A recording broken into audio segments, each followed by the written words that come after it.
Hi hello namaste welcome to movie mixture. Baahubali Telugu సినిమాకే కాదు భారత సినీ చరిత్రకే మైలురాయి. ఇప్పుడు ఆ ఎపిక్ మళ్ళీ థియేటర్స్ లోకి వస్తుంది. కానీ ఈసారి సాదా సీదాగా కాదు, ఒక కొత్త సెన్సార్ అనుభవంతో ప్రేక్షకుడు సినిమా చూస్తున్నంతసేపు ఆ అనుభూతిలో జీవిస్తాడు. ఇంతకీ రాజమౌళి ఇలా కొత్త ఫార్మాట్లో రీ రిలీజ్ ట్రెండ్ మొదలు పెడుతున్నాడా అంటే రాబోయే రోజుల్లో పుష్ప 1 and 2, పొన్నియిన్ సెల్వన్ 1 and 2 లాంటి సినిమాలు ఒకే ఫ్రేమ్లోకి వచ్చిన మల్టీ పార్ట్ రీ రిలీజ్ సెన్సేషన్గా మారతాయా? ఎపిక్ ఐడియా వెనుక ఉన్న ఈ కొత్త ఫిల్మ్ మార్కెట్ ఫినామినా ఏంటో ఇప్పుడు చూద్దాం. గత కొన్నేళ్లుగా థియేటర్స్ లో ఒక కొత్త ట్రెండ్ మొదలైంది, రీ రిలీజ్ ఫీవర్. గతంలో సూపర్ హిట్స్ అయిన మురారి, జల్సా, ఖుషి, దూకుడు, మగధీర, జగదేక వీరుడు, అతిలోక సుందరి లాంటి సినిమాలు మళ్లీ స్క్రీన్స్ మీదకొచ్చి యూత్ ని, ఫ్యాన్స్ ని ఉత్సాహపరిచాయి. హౌస్ఫుల్ బోర్డ్స్ కనిపించాయి.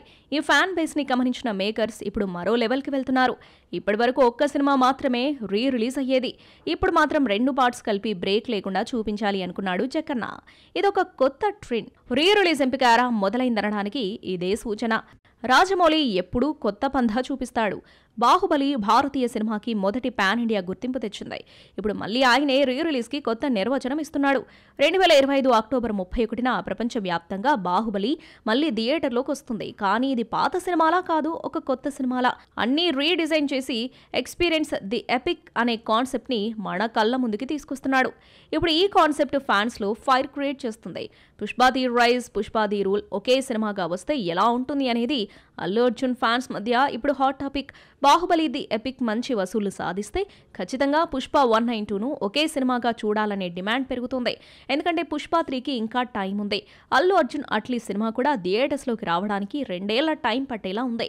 అందుకే పుష్ప ది ఎపిక్ రిలీజ్ చేస్తారని అభిమానులు ఎక్స్పెక్ట్ చేస్తున్నారు. చోళరాజుల గాథ అయిన పొన్నియిన్ సెల్వన్ను 1 and 2 పార్ట్స్ కలిపి ఒకే సినిమాగా లేటెస్ట్ ఫార్మాట్లో చూపిస్తే అది కూడా మంచి కలెక్షన్ సాధించే అవకాశం ఉంది. కోలీవుడ్ టాక్ ప్రకారం మణిరత్నం కూడా ఆ దిశలో ఆలోచిస్తున్నాడట. ఇదంతా చూస్తుంటే రీ రిలీజ్ ఎపిక్ ఎరా మొదలైందని స్పష్టమవుతుంది. ఇక బాహుబలి రీ రిలీజ్ కేవలం సినిమా రీవిజిట్ కాదు, భారత సినిమా భవిష్యత్తుకి కొత్త బ్లూ ప్రింట్. ఈ రీ రిలీజ్ కాన్సెప్ట్ వెనుక స్ట్రాంగ్ బిజినెస్ లాజిక్ ఉంది. ఓటీటీలో కంటెంట్ రీప్లే అవుతున్నా థియేటర్లో 70mm experience next level. So makers ఇప్పుడు మేకింగ్ ఖర్చు లేకుండా మరోసారి కలెక్షన్స్ కొల్లగొట్టడానికి వేసే ఐడియా ఇది. ముఖ్యంగా ఎపిక్ స్టోరీస్ని రీ రిలీజ్ చేస్తే కొత్త జనరేషన్కి కనెక్ట్ అవుతుంది. ఇప్పుడే 10 ఏళ్ల పిల్లవాడు థియేటర్లో బాహుబలి మొదటిసారి చూస్తాడు. అది కేవలం సినిమా కాదు, విజువల్ కల్చర్ రీబర్త్. ఇది సక్సెస్ అయితే త్వరలో కేజీఎఫ్ కంప్లీట్ స్టోరీ లాంటివి కూడా రీ రిలీజ్ అవుతాయంటున్నారు ఫిలిం అనలిస్ట్. ఎందుకంటే ఎపిక్ అనేది గతం కాదు, ఎప్పటికీ ప్రస్తుతమే. మాస్ మహారాజా అంటే యాక్షన్, ఎనర్జీ, ఎంటర్టైన్మెంట్ ఇవన్నీ ప్యాకేజ్లా మనకి తెలిసినవి. కానీ ఇప్పుడు టాక్ ఏంటంటే రవితేజ కేవలం హీరోనే కాదు, టైటిల్ మాస్టర్, క్రియేటివ్ మేకర్ కూడా. తన సినిమాలకి తానే టైటిల్స్ పెడుతున్నారట. అంటే సెట్లో హీరో మాత్రమే కాదు, టైటిల్కి మేకింగ్కి కూడా గైడెన్స్ ఇచ్చే డైరెక్టర్ రవి కూడా మనకి తెలియకుండానే పనిచేస్తున్నాడా? ఇంతకీ ఏ సినిమాలకు టైటిల్స్ పెట్టాడు, అవి ఎలా వర్కౌట్ అయ్యాయి చూద్దామా? మిరపకాయ టైటిల్ విన్న వెంటనే రవితేజ స్టైల్ గుర్తొస్తుంది కదా, ఆ టైటిల్ కూడా ఆయన పెట్టిందే.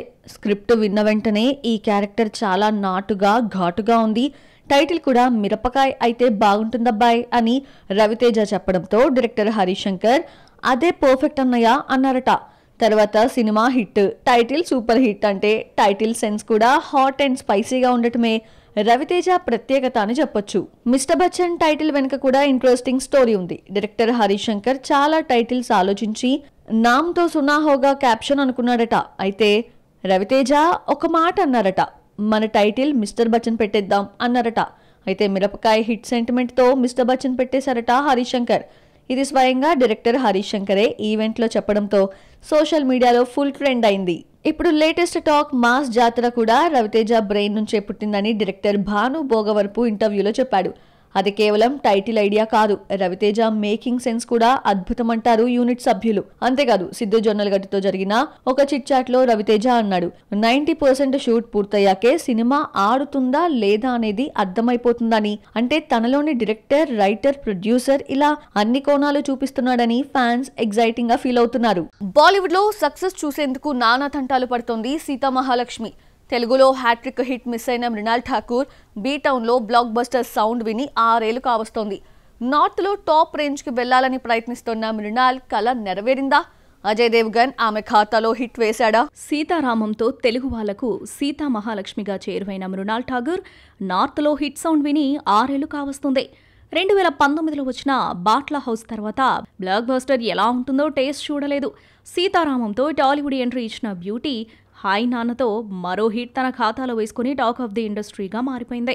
కానీ ఫ్యామిలీ స్టార్ ఆమె హ్యాట్రిక్ హిట్కు బ్రేక్ లేయడంతో గోల్డెన్ లెగ్ ట్యాగ్ మిస్ చేసుకుంది. బీటౌన్లో జెర్సీ నుండి మొదలైన ఫ్లాప్ పరంపర ఇప్పటికీ కంటిన్యూ చేస్తుంది మృణాల్. ఆ మధ్యలో ఓటీటీలకే పరిమితమైంది బ్యూటీ. కొన్ని బోల్డ్ కంటెంట్ సినిమాలు చేసి టాక్ ఆఫ్ ది ఇండస్ట్రీగాను మారింది. కానీ హిట్ పడటం లేదు.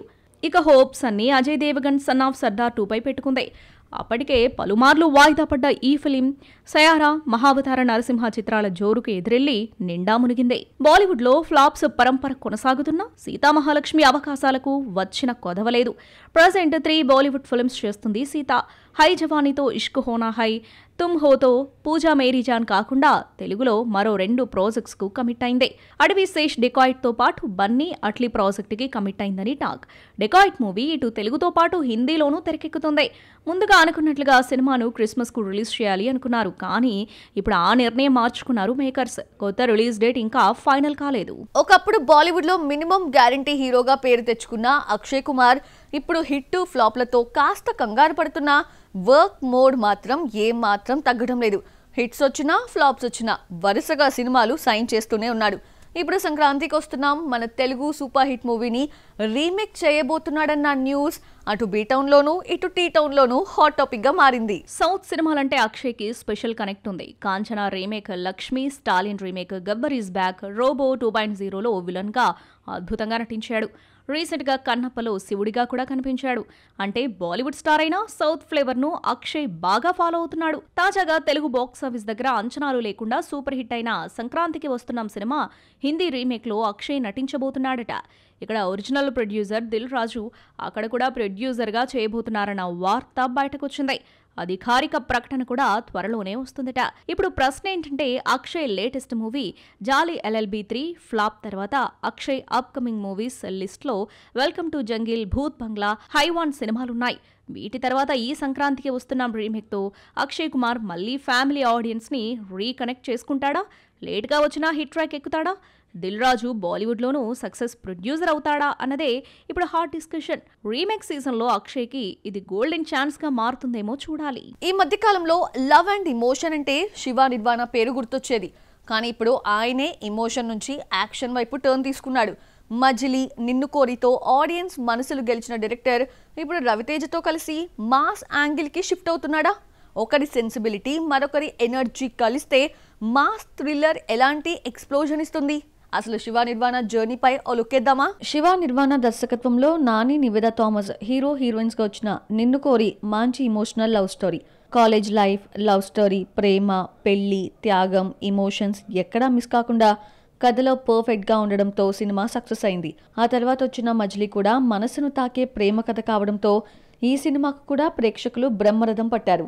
నిజ జీవితంలో భార్యాభర్తలైన నాగచైతన్య, సమంత ఇందులో లవర్స్గా భార్యాభర్తలుగా నటించడం సినిమాకు ప్లస్ అయింది. లవ్, ఇమోషన్, త్యాగం, శివ నిర్వాణ మార్క్ ఇది ఈ 2 సినిమాల సక్సెస్కి కారణమైంది. ఇలాంటి సినిమాలకు ట్రేడ్ మార్క్గా శివ నిర్వాణ పేరు మార్మోగింది. టక్ జగదీష్లో శివ నిర్వాణ ఫ్యామిలీ ఇమోషన్స్ని టచ్ చేయాలని చూశాడు. కాన్సెప్ట్ కొత్తదైనా సీన్స్, స్క్రీన్ ప్లే పాత చింతకాయ పచ్చడే. హీరో పాత్ర వరకు కొత్తగా ఉంటుంది. కానీ మిగతా కథలో శివ నిర్వాణ తాలూకు మ్యాజిక్ మిస్ కావడంతో సినిమా ఆడియన్స్ అంచనాలు అందుకోలేదు. అంతేకాదు సినిమా థియేటర్లో కాకుండా ఓటీటీలో రిలీజ్ కావడం కూడా సినిమా మిస్ఫైర్కి కారణమైంది. ఆ తర్వాత ఖుషీతో లవ్ స్టోరీ జానర్కి తిరిగొచ్చాడు శివ.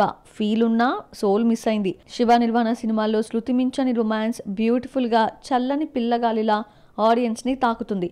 కానీ ఆ ఫీల్ ఇందులో క్యారీ చేయడంలో ఫెయిల్ అయ్యాడు. అలాగే తన ట్రేడ్ మార్క్ సీన్స్ కూడా మిస్ కావటం సినిమాకి మైనస్గా మారింది. క్రిటిక్స్ చెప్పిన వర్డిక్ట్ ఇమోషన్ కింగ్ ఈసారి యావరేజ్ ప్రిన్స్గా మారిపోయాడన్నారు. ఖుషీ సినిమా తేడా కొట్టడంతో శివ నిర్వాణ గేర్ మార్చాడు. క్లాస్ సినిమాలు చేసే తను ఈసారి మాస్ రూట్లో సినిమాలు చేయాలని డిసైడ్ అయ్యాడు. అందుకే మాస్ మహారాజ్ రవితేజతో కొలాబరేట్ అవుతున్నాడు. Full out and out mass జాన్రాలో వస్తున్న ఈ సినిమాకి Ajaneesh Loknath music director. Mythri movie makers ఈ సినిమాను నిర్మిస్తున్నారు. ఈ నెల 31న రవితేజ మాస్ జాతర రిలీజ్ కాబోతోంది. నెక్స్ట్ రవితేజ కిషోర్ తిరుమల సినిమా భర్త మహాశైలారా మొదలు కానుంది. ఆ తర్వాతే రవితేజ హీరోగా శివ నిర్వాణ సినిమా మొదలయ్యే అవకాశం ఉంది. సో చూసారు కదా, ఇది వాల్టి movie mixture. Next movie mixture లో మళ్ళీ కలుద్దాం. Till then bye.